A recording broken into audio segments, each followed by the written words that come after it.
ನಾಳೆ ಈ ಮಾವಿನ ಕೆರೆಯಲ್ಲಿ ಚೆನ್ನಮ್ಮ ಅವರ ಅಂತಿಮ ಕ್ರಿಯೆ ಏನಾಗುತ್ತೆ ಅದಕ್ಕೆ ಸಂಬಂಧಪಟ್ಟ ಹಾಗೆ ಅಂತ್ಯಕ್ರಿಯೆ ಸ್ಥಳವನ್ನು ಪರಿಶೀಲನೆ ಮಾಡಿಸಿದ್ದಾರೆ ಶಾಸಕ ಎ ಮಂಜು ಅವರು.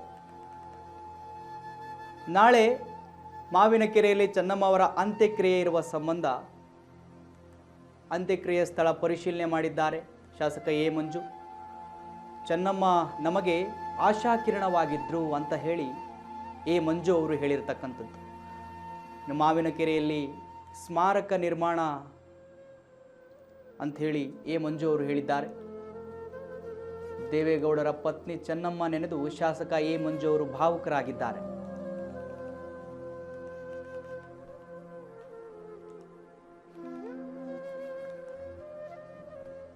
ವೀಕ್ಷಕರೇ, ನಾಳೆ ಮಾವಿನ ಕೆರೆಯಲ್ಲಿ ಚೆನ್ನಮ್ಮ ಅವರ ಅಂತ್ಯಕ್ರಿಯೆಗೆ ಸಂಬಂಧಪಟ್ಟ ಹಾಗೆ ಸ್ಥಳವನ್ನು ಪರಿಶೀಲನೆ ಮಾಡಿದ್ದಾರೆ ಶಾಸಕ ಎ ಮಂಜು ಅವರು. ಹಾಗೆ ಚೆನ್ನಮ್ಮ ಅವರ ಬಗ್ಗೆ ಮಾತನಾಡಿ ಭಾವುಕರಾಗಿದ್ದಾರೆ. ಅವರ ಜೊತೆಗೆ ಕಳೆದಿರತಕ್ಕಂಥ ಕ್ಷಣಗಳನ್ನು ನೆನೆಸಿಕೊಂಡು ಭಾವುಕರಾಗಿದ್ದಾರೆ ಎ ಮಂಜು ಅವರು. ನಮ್ಮ ಪ್ರತಿನಿಧಿ ಜೋಯಲ್ ಅವರು ಅವರ ಜೊತೆ ಮಾತುಕತೆ ಮಾಡಿದ್ದಾರೆ. ನೋಡ್ಕೊಂಬನ್ನಿ.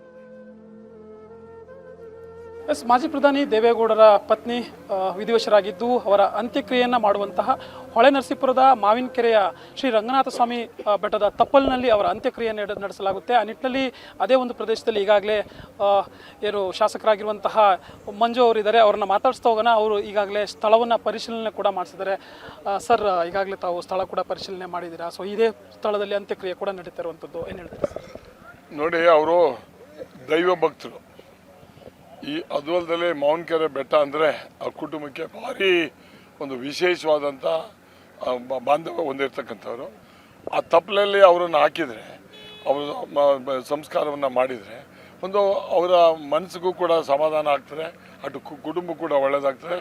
ಬಟ್ ಇದನ್ನು ಮಾಡಿರ್ತಕ್ಕಂಥದ್ದು ನಮ್ಮ ಜಿಲ್ಲೆಗೆ, ಇಡೀ ರಾಜ್ಯಕ್ಕೆ ಒಂದು ಮಾದರಿಯಾದಂಥ ಒಂದು ಸ್ಮಾರಕದ ಸ್ಥಳ ಆಗ್ತದೆ.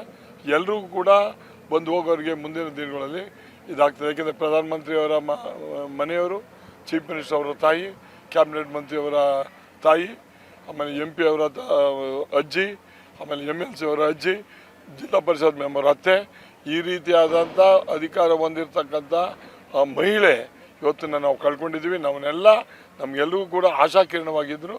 ಅದರಲ್ಲೂ ವಿಶೇಷವಾಗಿ ದೇವೇಗೌಡರಿಗೆ ಅವರ ಆಶೀರ್ವಾದ, ಅವರ ಕನಸು ನನಸಾಗೆ ಮಾಡಿದ್ದು ಇವರ ಆಶೀರ್ವಾದದ ಫಲವಾಗಿ, ಜನರ ಒಂದು ಆರೈಕೆಯ ಫಲವಾಗಿ ಒಂದು ದೇವೇಗೌಡರ ಪ್ರಧಾನ ಪಟ್ಟ ಸಿಕ್ಕಕ್ಕೆ ಸಾಧ್ಯ ಆಯಿತು ಅಂತಕ್ಕಂಥದ್ದು ನನ್ನ ಅಭಿಪ್ರಾಯ.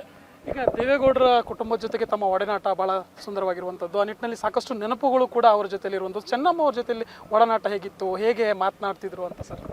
ನೋಡಿ, 1 ವರ್ಷ ಆದಮೇಲೆ ನಮ್ಮನ್ನು ಯಾರನ್ನೂ ಮಾತಾಡೋದಕ್ಕೆ ಅವಕಾಶ ಇರಲಿಲ್ಲ. ಆರೋಗ್ಯ ಕೆಟ್ಟಿತ್ತು, ಮಾತಾಡೋಕ್ಕೆ ಬಿಡ್ತಿರ್ಲಿಲ್ಲ. ಬಟ್ ಆದರೆ ದೇವರ ಪೂಜೆ, ದೇವರ ಗುಡಿನಲ್ಲಿ ಮನೆಯಲ್ಲಿ ಇದ್ದೇ ಇರೋರು. ಅಲ್ಲಿ ಬಂದಾಗ ಅಲ್ಲೇ ನೋಡೋರು, ಅಲ್ಲೇ ಕೈನಲ್ಲಿ ಆಶೀರ್ವಾದ ಮಾಡೋರು, ಅದೆಲ್ಲ ನೆನಪು. ಬಟ್ ಅದಕ್ಕಿಂತ ಮುಂಚೆ ನನ್ನ ಮಗನ ಮದುವೆ ಕರೆಯಕ್ಕೆ ಹೋಗಿದ್ದೆ. ಆ ಹೋದಂಥ ಸಂದರ್ಭದಲ್ಲಿ ಇನ್ವಿಟೇಷನ್ ಕೊಟ್ಟಾಗ ನನ್ನನ್ನು ಕರೆಸಿ ಕೂರಿಸಿ ಇದು ಕೋಡ್ಬಳೆನ ಕೊಟ್ಟು ಬರ್ತೀವಿ ಅಂತ ಹೇಳಿರ್ತಕ್ಕಂಥ ನೆನಪಿದೆಯಲ್ಲ, ಅದನ್ನ ಬಹಳಷ್ಟು ಜನ ಅನ್ನಪೂರ್ಣೇಶ್ವರಿ ಅಂತಾನೂ ಕರೀತಾರೆ. ಊಟ ಆಗದೆ ಕಳಿಸ್ತಿರ್ಲಿಲ್ಲ. ಹೋದ ತಕ್ಷಣ ಬಂದು ಕೇಳ್ತಿದ್ದೆ, ಯಾವಾಗ ಬಂದೆ, ಊಟ ಮಾಡ್ದ, ಊಟ ಅಂತ ಅದೇ ಪದ ಫಸ್ಟು. ಆಮೇಲೆ ಆರೋಗ್ಯ ಕೇಳ್ತಾ ಇದ್ದಿದ್ದು, ಊಟ ಮಾಡಿದ್ಯಾ ಮಾಡು ಅಂತ ಕೇಳಿ ಆ ಥರ ಮುಂದುವರಿತಾ ಇತ್ತು ಅಂತ. ಸರ್, ಇನ್ನು ಇದೇ ಸ್ಥಳದಲ್ಲಿ ಅಂದರೆ ಸ್ಥಳದ ಮಹತ್ವ ಕೂಡ ತುಂಬ ಇರುವಂಥದ್ದು ರಂಗನಾಥ ಸ್ವಾಮಿ ಬೆಟ್ಟದ ತಪ್ಪಲು ಅಂತ ಅವ್ರಿಗೂ ಕೂಡ ಆಸೆ ಇತ್ತಂತೆ ಇದೇ ಒಂದು ಸ್ಥಳದಲ್ಲಿ ಆಗಬೇಕು ಅಂತೇಳಿ. ಅದ್ರ ಬಗ್ಗೆ ಏನಂತ? ನೋಡಿ, ಆಸೆ ಇತ್ತು ಅನ್ನೋದಕ್ಕಿಂತನೂ ಅವರು ಈ ದೇವರ ನಿಜವಾಗೂ ಕೂಡ ಭಾರಿ ಭಕ್ತಿ ಅವರ ಕುಟುಂಬಕ್ಕೆ. ಅದನ್ನು ವಿಶೇಷವಾಗಿ ದೇವೇಗೌಡರು ಮತ್ತು ಅವ್ರಿಗೆ ಆ ಒಂದು ಇದು ಬಂದಾಗ ಪೂಜೆ ಪುರಸ್ಕಾರ ಮಾಡ್ತಿರ್ತಕ್ಕಂಥದ್ದು.